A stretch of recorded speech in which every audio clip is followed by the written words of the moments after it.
Good evening all.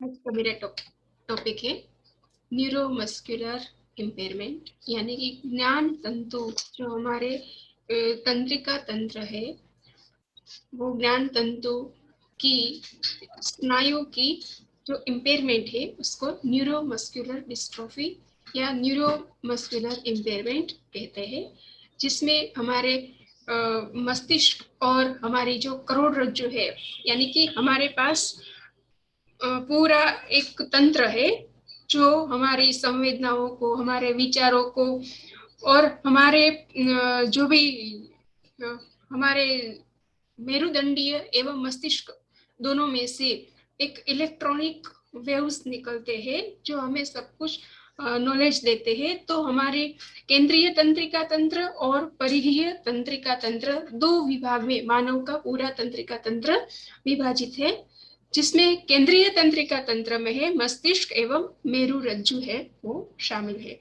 तो मेरुरज्जु है उसमें बहुत सारी तंत्रिकाएं है जो असंख्य कोशिकाओं एवं पेशियों से बनती है। तो 12 जोड़ी मस्तिष्क की सुषुम्ना एवं 31 जोड़ी मेरुदंडीय सुषुम्ना पाई जाती है।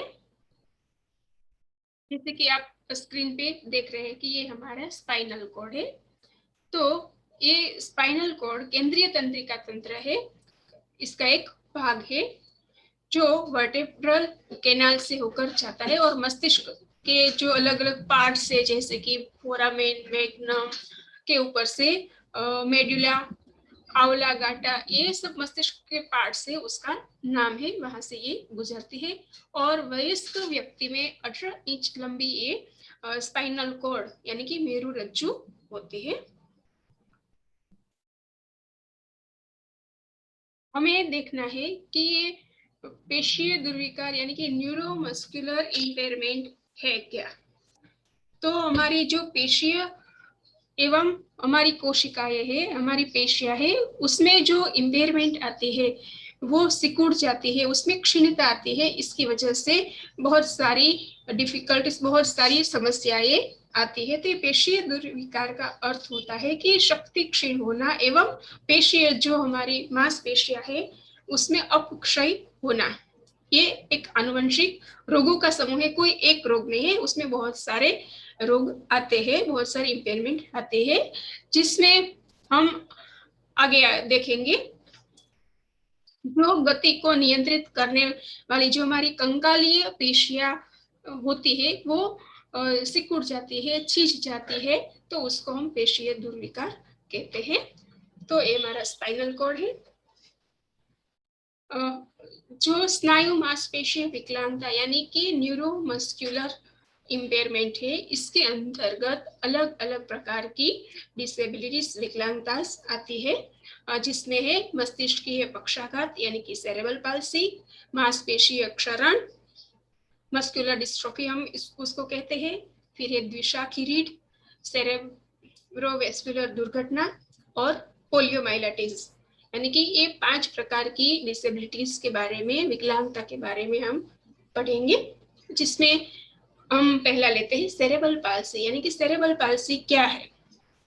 आप लोगों ने देखा होगा कि सेरेब्रल पाल्सी वाले बच्चे कैसे होते हैं, उनको कौन कौन सी समस्या होती है। जैसे कि आप ये पिक्चर देख रहे हैं जिसमें ये बच्चा है वो सेरेब्रल पाल्सी ग्रसित है। जो उसके मांसपेशी कमजोर होती है, उसके मुंह से लार निकलती है, उसके पैरों में बैलेंस नहीं रहता है, वो चल फिर नहीं सकते हैं अच्छी तरह से, यानी कि अपनी आप उसको किसी का सहारा चाहिए। तो ये सब सिम्टम्स है वो सेरेब्रल पाल्सी में होते हैं। तो उसको हिंदी में मस्तिष्क पक्षाघात कहते हैं। जो एक समूह के लिए यानी कि जिसको सेरेब्रल पाल्सी है उसकी गतिविधि एवं हाव भाव को वो नियंत्रित नहीं कर पाते, यानी कि उसको प्रभावित करते हैं।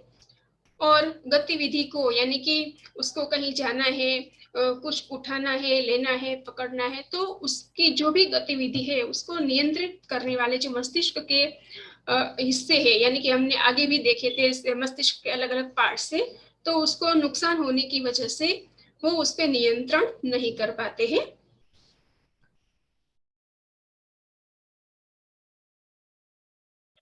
फिर हम सेरेब्रल पाल्सी के टाइप्स के बारे में पढ़ते हैं कि सेरेब्रल पाल्सी के प्रकार कौन कौन से होते हैं। तो उसको अलग अलग प्रकार से वर्गीकृत किया गया है, जिसमें तीव्रता प्रमाण के आधार पर, प्रभावित अंगों की संख्या के अनुसार एवं चिकित्सकीय लक्षणों के अनुसार। जिसमें पहला हम देखते हैं प्रभावित अंगों की, पहले तीव्रता प्रमाण के अनुसार देखते हैं कि कितनी तीव्रता है। इसके अनुसार 3 टाइप्स है, जिसमें अति अल्प प्रमस्तिष्क अंगाघात, अल्प मस्तिष्कीय अंगाघात एवं गंभीर प्रमस्तिष्कीय अंगाघात। अल्प, अति अल्प यानी बहुत कम जिस पे असर हुई है, जिसके अंग पे असर हुई है, उसको अति अल्प अंगाघात कहते हैं। यानी कि उसके गामक एवं शरीर की स्थिति से संबंधित विकलांगता जो है वो न्यूनतम प्रकार की होती है, और बच्चा है वो स्वतंत्र रूप से सीखने, स्वतंत्र रूप से वो चल फिर सकता है। थोड़ी सी उसमें विकलांगता, प्रमस्तिष्क की विकलांगता, अंगाघात होता है, मगर सीखने में उसको कुछ समस्या होती है। तो इसको अति अल्प कहते हैं, यानी कि बहुत कम मात्रा में उस पर असर हुए है। फिर अल्प प्रमस्तिष्कीय अंगाघात, यानी कि अति अल्प से थोड़ी ज्यादा, जिसमें गामक एवं शरीर की स्थिति से संबंधित विकलांगता का प्रभाव अधिक होता है, और ये मस्तिष्क की अंगाघात से ग्रसित बच्चा है वो उपकरणों की मदद से बहुत हद तक दैनिक जीवन में स्वतंत्र हो सकता है।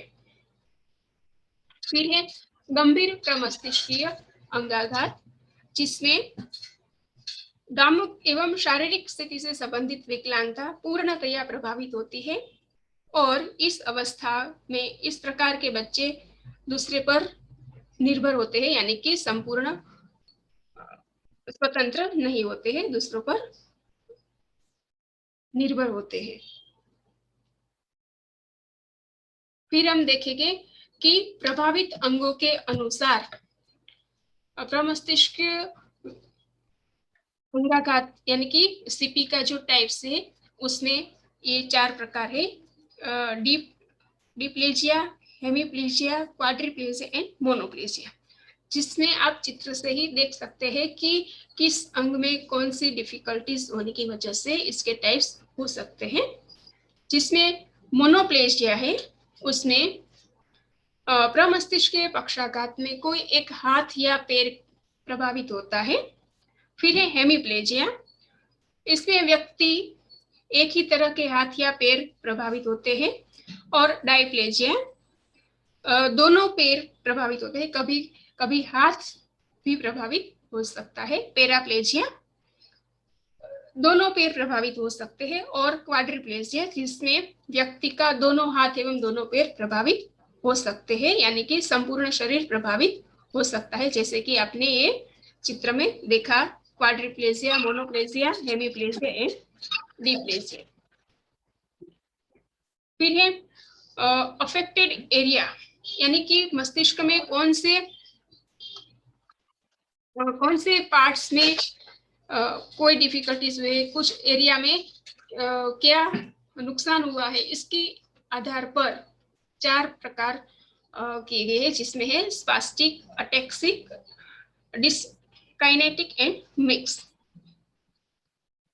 हम स्पास्टिक के बारे में पढ़ते हैं, तो स्पास्टिक यानी कि जो भी मांसपेशियां है वो सुस्त एवं अकड़ जाती है सुस्त रूप से, और गति बढ़ने के साथ मांसपेशियों में तनाव बढ़ने लगता है, जिससे बच्चे में क्रोध एवं उत्तेजना की जब स्थिति आती है तब उसकी मांसपेशियां है उसमें तनाव बढ़ जाता है, कड़ापन आ जाता है, और पीठ के बल लेटने पर भी बच्चों का सिर है वो एक तरह से घुमा हुआ होता है और अंदर की तरफ मुड़ा हुआ होता है। फिर एथेटोसिस, जिसमें अनियंत्रित गति से बच्चा अपनी इच्छा से कोई अंग का संचालन करना चाहता है तो उसका शरीर अनियंत्रित गति करने लगता है, यानी कि वो अपनी इच्छा से गति नहीं कर सकता है और इसकी मांसपेशियां है उसमें लगातार तनाव बढ़ता जाता है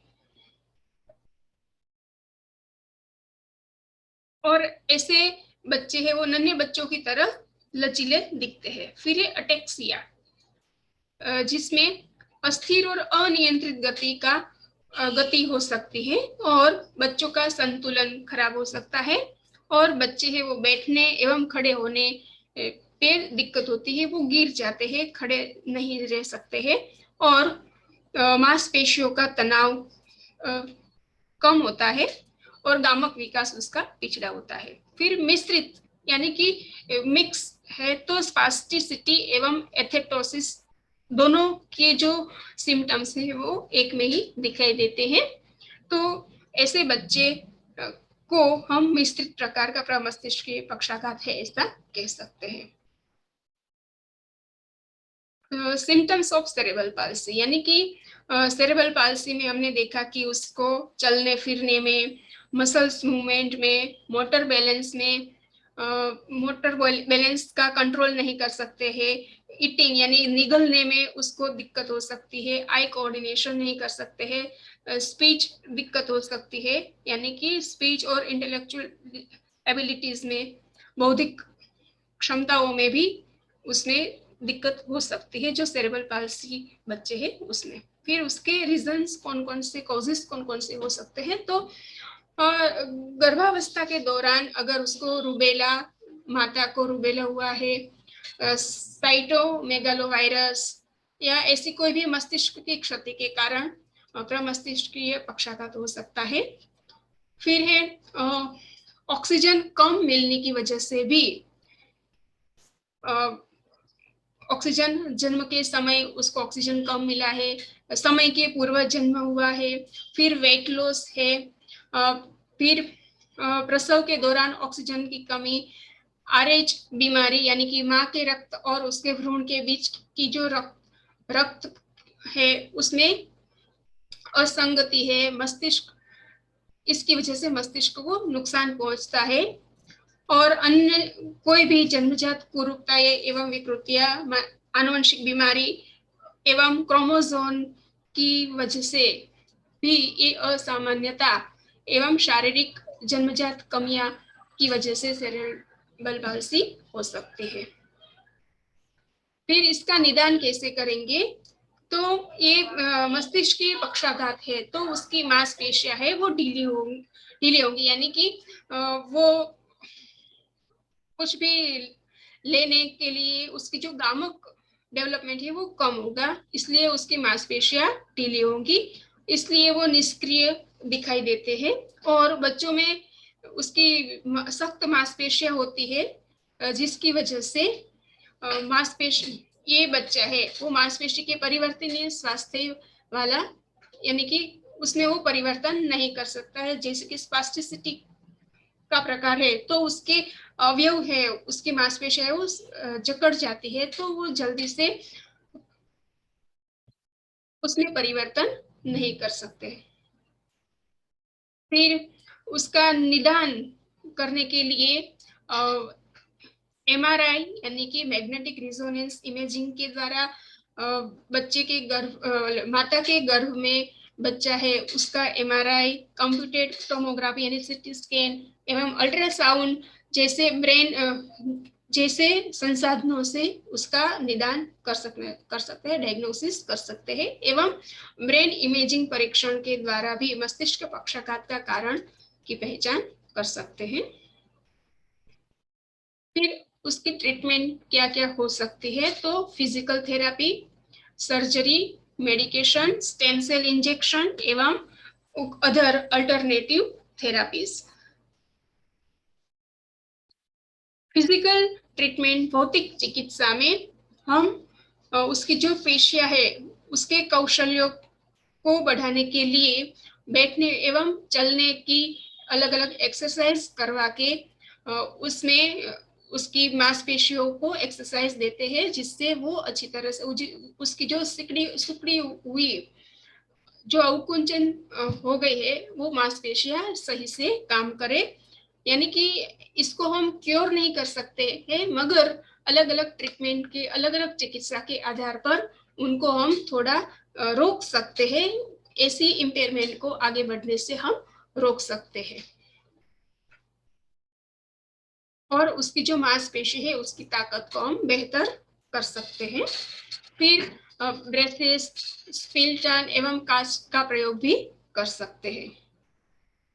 एवं अगर जरूरत पड़े तो मांसपेशियों की सर्जरी भी कर सकते हैं, हो सकती है कि जिससे बच्चे की जो मांसपेशियां ज्यादा सिकुड़ गई है या कोई दिक्कत आती है तो उसकी सर्जरी करवा सकते हैं। फिर है व्यावसायिक चिकित्सा, यानी कि उसके हाथों के कार्यों में सुधार हेतु ये व्यावसायिक चिकित्सा की जाती है, जिसमें तंत्रिका रोधक, यानी कि जो भी पेशियों में ज्यादा तनाव हो रहा है, ऐसे तंत्रिका रोधक सुई या शल्य चिकित्सा के द्वारा सही समय पर इसको करने से बच्चे को हम ऐसे छोटे छोटे कार्य सिखाने हैं तो हम व्यावसायिक चिकित्सा दे सकते हैं, यानी कि वो हाथों से कोई कार्य कर सकते हैं।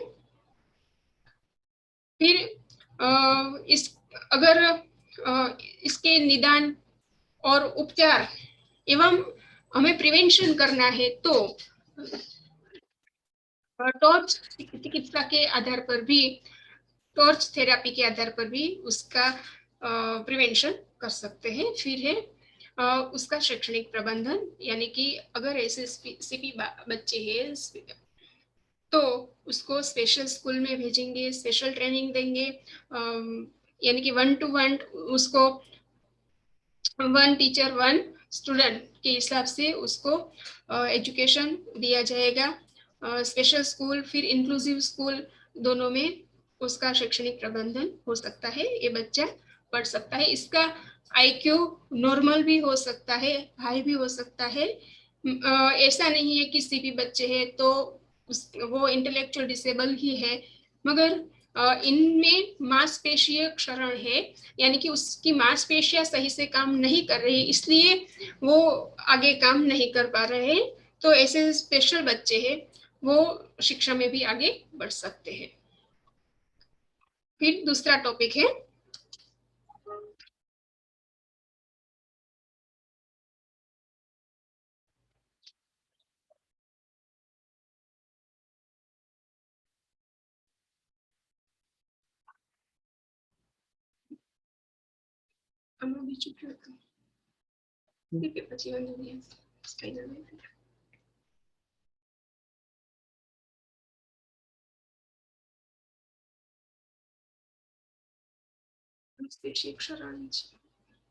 Muscular dystrophy.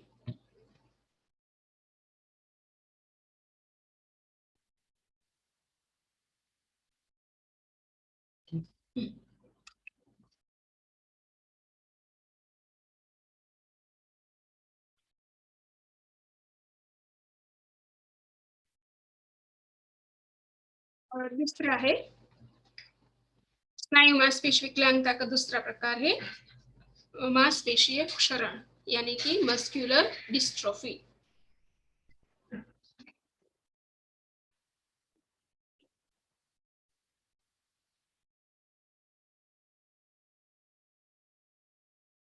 इस पे भी जो मांसपेशी है वो धीरे धीरे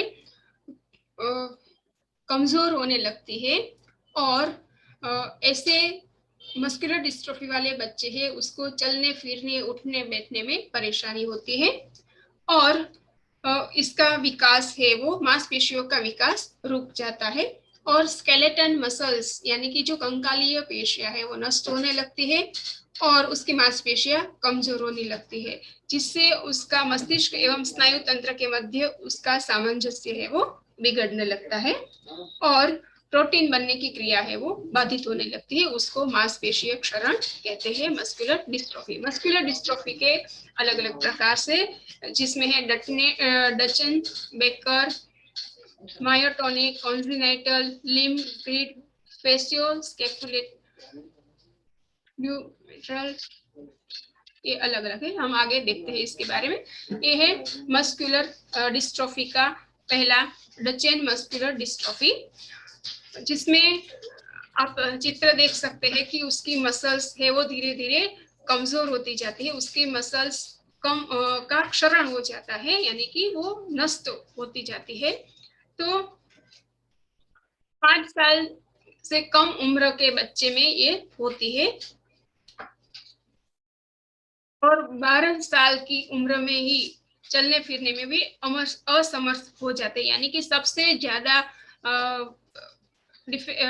असर, यानी कि सबसे सबसे ज्यादा ये डचेन मस्कुलर डिस्ट्रोफी है वो ज्यादा असर वाली है, ज्यादा गंभीर है। तो ऐसे बच्चों को उम्र बढ़ती उम्र में काफी शारीरिक परेशानियों का सामना करना पड़ता है और सांस लेने में भी परेशानी होती है। दूसरा है बेकर मस्कुलर डिस्ट्रोफी, जिसमें जो उसके पैर है वो नीचे के पैर है वो ज्यादा उसकी मांसपेशियां इसमें ज्यादा हो जाती हैं। तो ये डचेन मस्कुलर से थोड़ी ऐसे ही वो है, मगर उसमें धीरे धीरे विकास होता है, जल्दी से नहीं होता है। फिर है मायोटोनिक मस्कुलर डिस्ट्रोफी, इसमें पैर, हाथ, चेहरे, दिल की बीमारी और मोतियाबिंद जैसी परेशानी हो सकती है और पुरुषों में ज्यादा होती है। फिर एक कॉन्जेनाइटल, जिसमें जन्म से 2 वर्ष की आयु में ये मस्कुलर डिस्ट्रोफी है वो शुरू हो जाती है और दोनों में होती है, लड़के और लड़कियों दोनों में ये हो सकती है।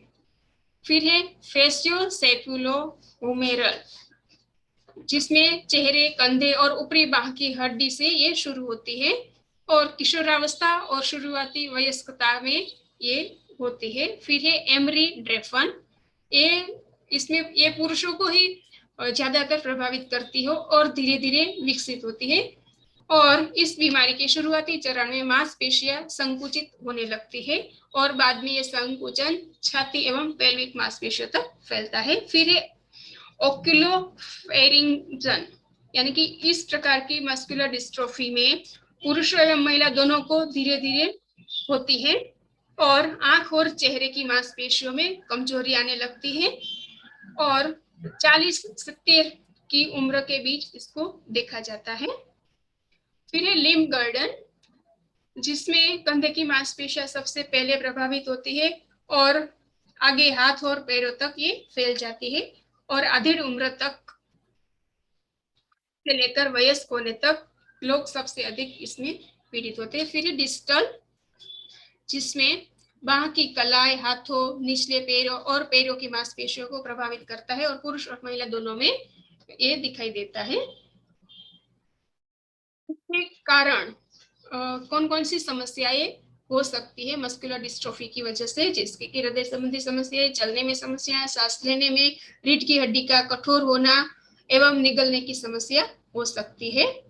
फिर उसका निदान कैसे कर सकता है? पहला है फिजिकल एग्जामिनेशन के आधार पर एवं पारिवारिक हिस्ट्री के आधार पर इसका अनुमान किया जाता है। फिर है म्यूकोस बायोप्सी, जैसे कि मांसपेशियों से कुछ टुकड़ा निकाल लिया जाता है और सूक्ष्म रूप से उसकी जांच की जाती है। जेनेटिक टेस्टिंग, जिसमें भी जीन्स का टेस्टिंग किया जाता है और ब्लड सैंपल की जांच के आधार पर ये मस्कुलर डिस्ट्रोफी का टेस्ट किया जाता है।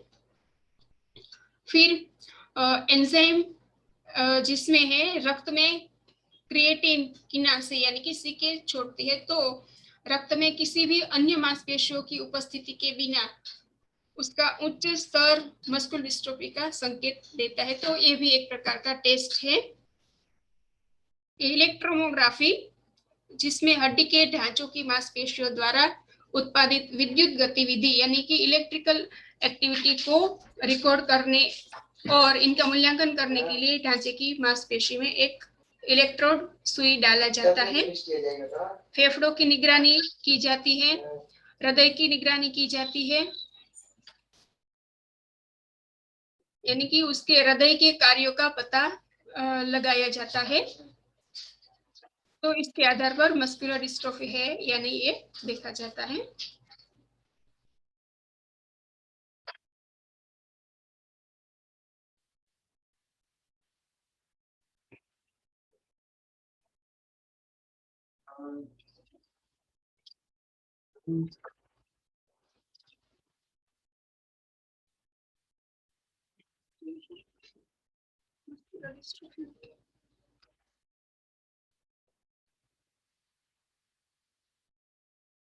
फिर है स्पाइना बाइफिडा।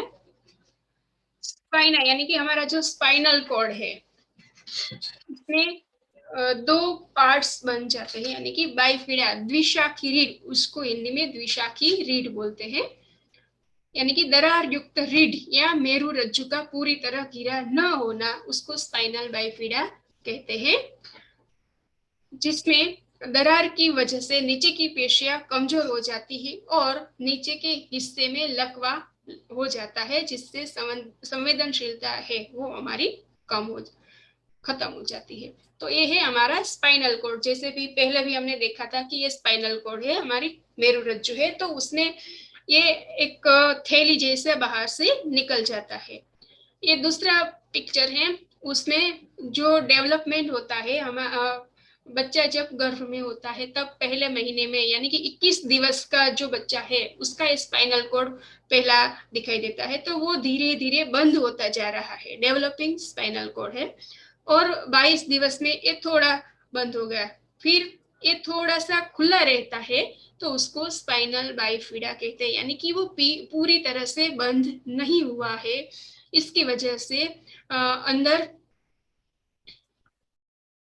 इसकी वजह से ये खुला रहता है, इसकी वजह से अंदर की जो हड्डी है, वो हड्डी का कॉलम पूरी तरह से बंद नहीं होता है और नसों और रीढ़ की हड्डी को नुकसान पहुंचा सकता है। ठीक है, तो ये है एक न्यूरल दोष है। स्पाइनल बाइफिडा एक न्यूरल दोष है जो भ्रूण के मस्तिष्क एवं रीढ़ की हड्डी को प्रभावित करता है। जब ये गर्भावस्था में पहले महीने के दौरान भ्रूण के रीढ़ की हड्डी का कॉलम पूरी तरह से बंद नहीं होता है, उसको हम स्पाइनल बाइफिडा कहते हैं। ठीक है, ये समझ में आ गया होगा। फिर आगे देखते हैं।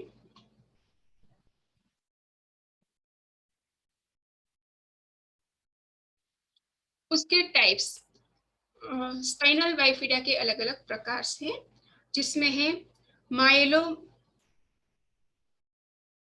विंगोसिसेल, ये नाम है इसका, जिसमें ये गंभीर प्रकार है, जिसमें बच्चे की पीठ से तरल पदार्थ की एक थैली बाहर निकल आती है और भ्रूण के स्पाइनल कॉर्ड और नसों का हिस्सा इस थैली में ही होता है, यानी कि वो वहां पे जगह है जहाँ पे स्पाइनल कॉर्ड पे, वहां से वो बाहर निकल आता है और भ्रूण के स्पाइनल कॉर्ड और नसों का हिस्सा है वो उस थैली में आ जाता है, बाहर निकल जाता है और जो क्षतिग्रस्त वो हो जाता है। और इस प्रकार का जो स्पाइनल बाइफिडा है वो मध्यम से लेकर गंभीर हो सकता है, यानी ये सबसे गंभीर है। माइलो मिंगोसिसेल प्रकार का जो स्पाइनल बाइफिडा है वो सबसे गंभीर प्रकार है। फिर दूसरा है मेनिंगो सेल, यानी कि इसमें बच्चे की पीठ में एक तरल पदार्थ की एक थैली खुल जाती है, मगर रीढ़ की हड्डी इस थैली में नहीं होती है और इसमें नसों को ज्यादा नुकसान नहीं होता है। और ये स्पाइनल बाइफिडा है, बिफिडा मामूली विकलांगता का कारण बन सकता है, यानी कि वो थोड़ा सा कम गंभीर है। पहला माइलोमिंगोसिसेल है वो सबसे ज्यादा गंभीर है, इससे कम है मेनिंगोसेसेल। फिर तीसरा प्रकार है ए हिडन स्पाइना बाइफिडा, उसको कह सकते हैं, क्योंकि इसमें कुछ दिखाई नहीं देता है, ये हल्का प्रकार है और इसमें रीढ़ की हड्डी में एक छोटा सा गैप आता है, आ जाता है, मगर पीठ पर कोई तरल पदार्थ या थैली नजर नहीं आती है और रीढ़ की हड्डी और नसें आमतौर पर सामान्य होती है।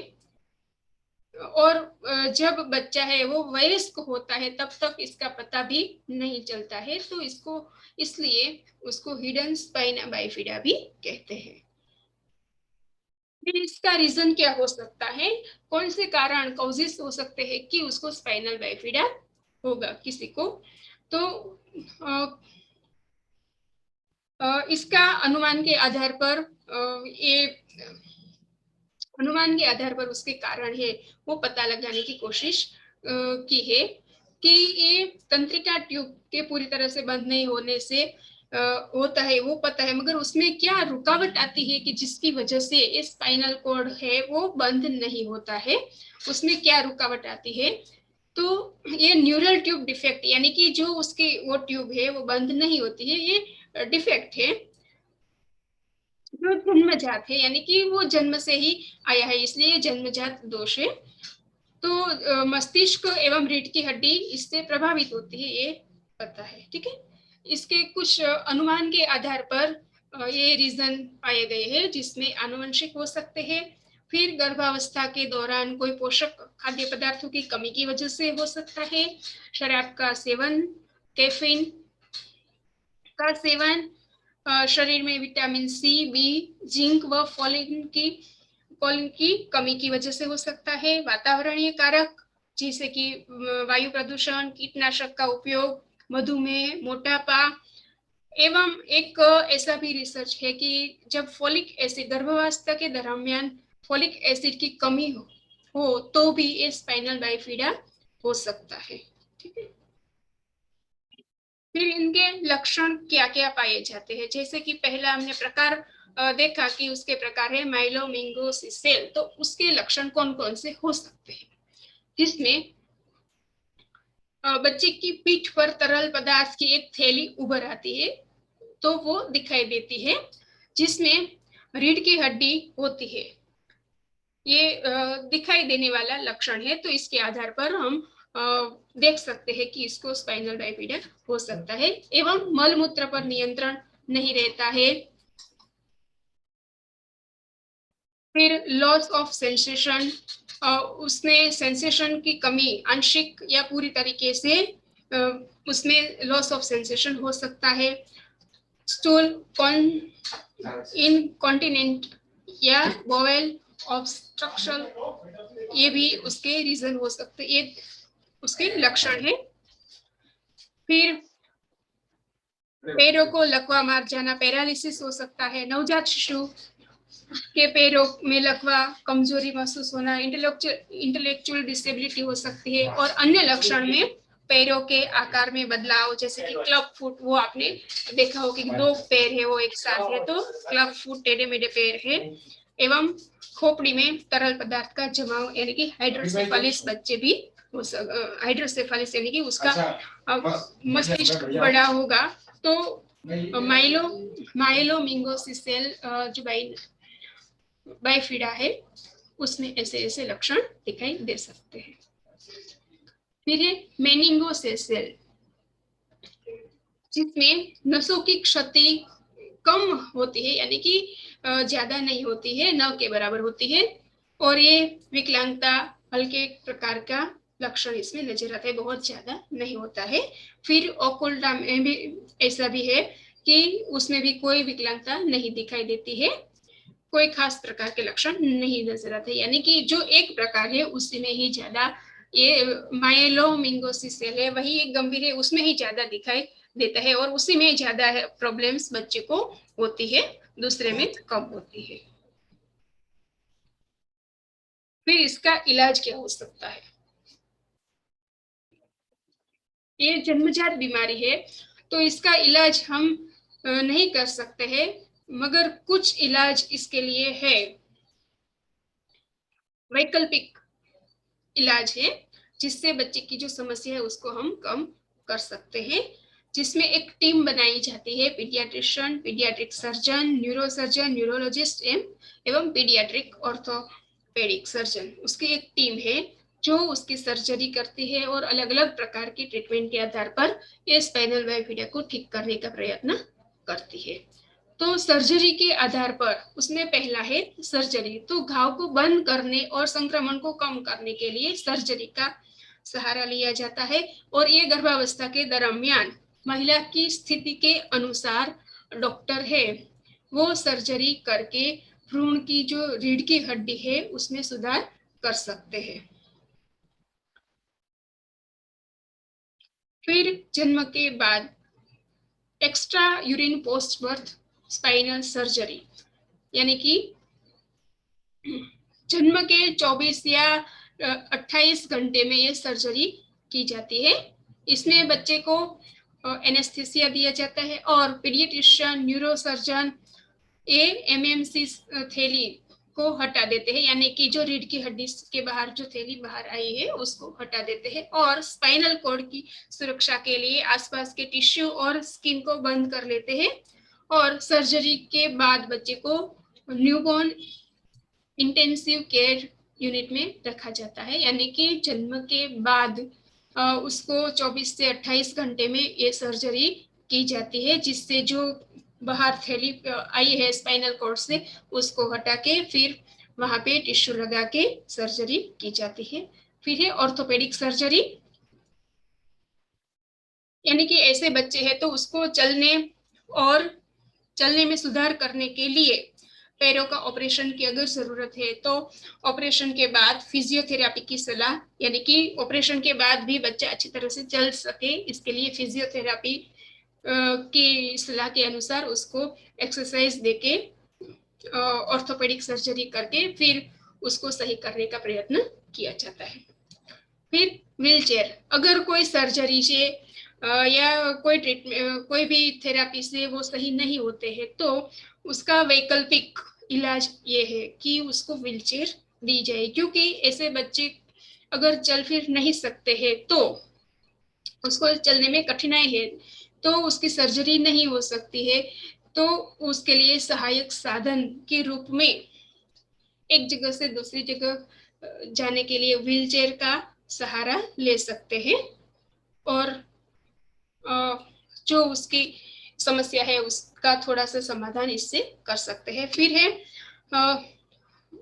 आहार एवं एनीमा, यानी कि ऐसे बच्चे हैं तो उसको मल त्याग करने में मुश्किल होती है क्योंकि उसका स्नायुओं का संकोचन नहीं होता है, संकोचन और उसके स्नायु है वो निर्बल हुए हैं क्योंकि वो स्पाइनल में उसको डिफिकल्टी से स्पाइनल कोड में, तो इसके लिए उसको एनीमा एवं ऐसे आहार दिए जाते हैं कि उस वो आसानी से मल त्याग कर सके। फिर ये मूत्राशय की सर्जरी,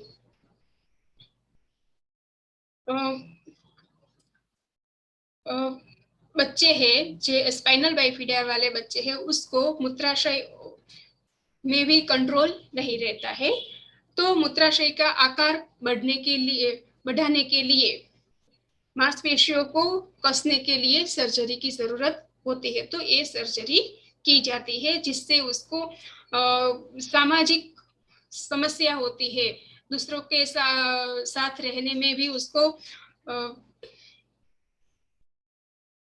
भावना होती है कि वो अच्छी तरह से अपना काम नहीं कर पाते हैं, उस पर नियंत्रण नहीं कर पाते हैं, तो यूरिनरी इनकॉन्टिनेंस से बचाव के लिए मूत्राशय का आकार बढ़ाने के लिए सर्जरी की जाती है।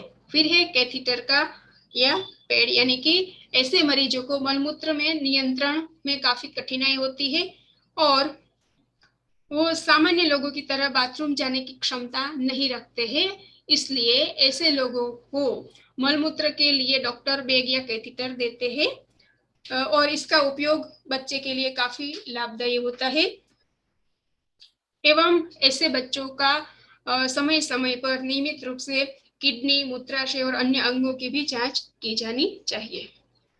फिर त्वचा की देखभाल, तो ऐसे बच्चे की त्वचा भी बहुत सेंसिटिव, यानी कि उसका सेंसेशन नहीं होता है, लॉस ऑफ सेंसेशन होता है, अगर उसी को कहीं पे भी लग गया है, कट गया है, ब्लड फ्लो हो रहा है तो उसको पता नहीं चलता है, तो इसलिए उनकी त्वचा पर घाव, कट या अन्य त्वचा संक्रमण हो सकते हैं और ऐसी स्थिति में उसको उसकी त्वचा की देखभाल की आवश्यकता ज्यादा रहती है, इसलिए डॉक्टर से वो अलग अलग क्रीम्स या कोई भी साधन दे सकते हैं जिससे उसकी त्वचा की देखभाल हो सके।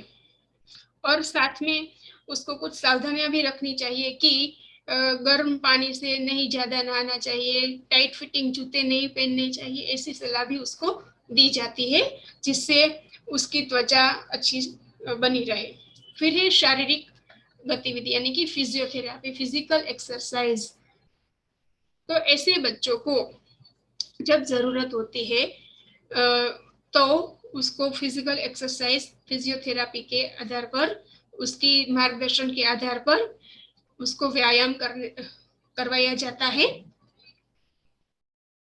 फिर है बाल चिकित्सा पुनर्वसन। डॉक्टर के सलाह के अनुसार बाल चिकित्सा पुनर्वसन के अनुसार उसका स्वास्थ्य अच्छा बना रहे, इसके लिए अलग अलग ट्रीटमेंट या उसकी सलाह के अनुसार कार्य करना चाहिए।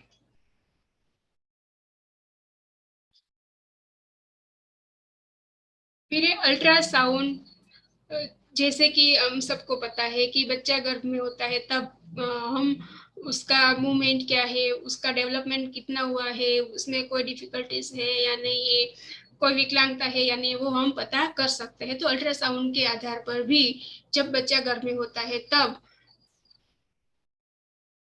डॉक्टर्स है वो अल्ट्रासाउंड के आधार पर शिशु में स्पाइनल बाइफिडा है या नहीं उसका पता कर सकते हैं। और अन्य कारणों से बच्चे में AFP का उच्च स्तर हुआ है या नहीं, ये भी टेस्ट से पता कर सकते हैं। फिर है एमनियोसेंटेसिस, यानी कि बच्चा जब गर्भ में है तब उसके आसपास का जो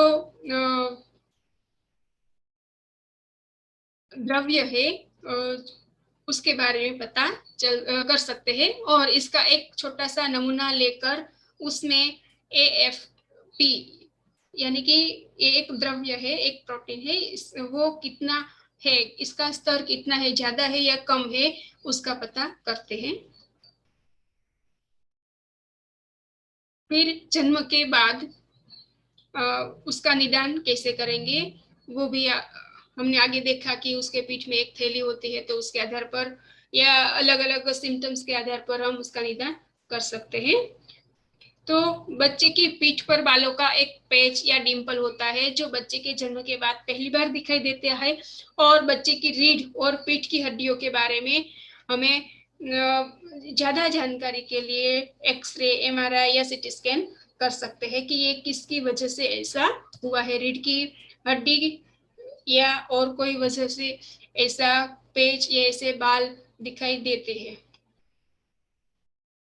फिर है इसका बचाव कैसे करेंगे। इसमें देखा गया है कि महिलाओं को हर दिन 400 माइक्रोग्राम फोलिक एसिड की आवश्यकता होती है जब वो गर्भावस्था के दौरान होती है तब। तो उनको जितना चाहिए इतना फोलिक एसिड लेना चाहिए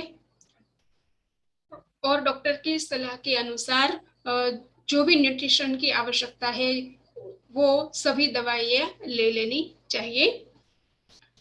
और राष्ट्रीय स्वास्थ्य एवं चिकित्सा अनुसंधान के अनुसार भी उसने कहा है कि 0.5 मिलीग्राम फोलिक एसिड रोजाना की उसकी आवश्यकता होती है, तो ये उनको लेना चाहिए, जिससे जो ये विकलांगता है वो उनसे हम बच सकते हैं। एवं मधुमेह एवं मोटापे की परेशानी है तो भी इस स्थिति को नियंत्रण में रखने के लिए डॉक्टर द्वारा निर्धारित की गई दवाइयों का समय पर सेवन करना चाहिए।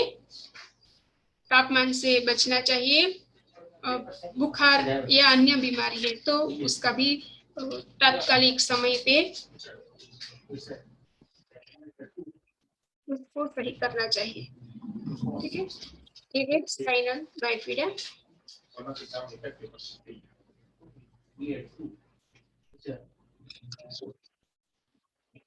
तो आज हमने देखा कि स्नायु मांसपेशीय विकलांगता है, उसमें 5 प्रकार के हैं।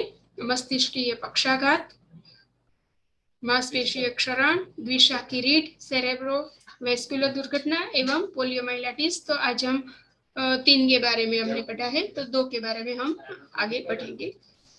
धन्यवाद।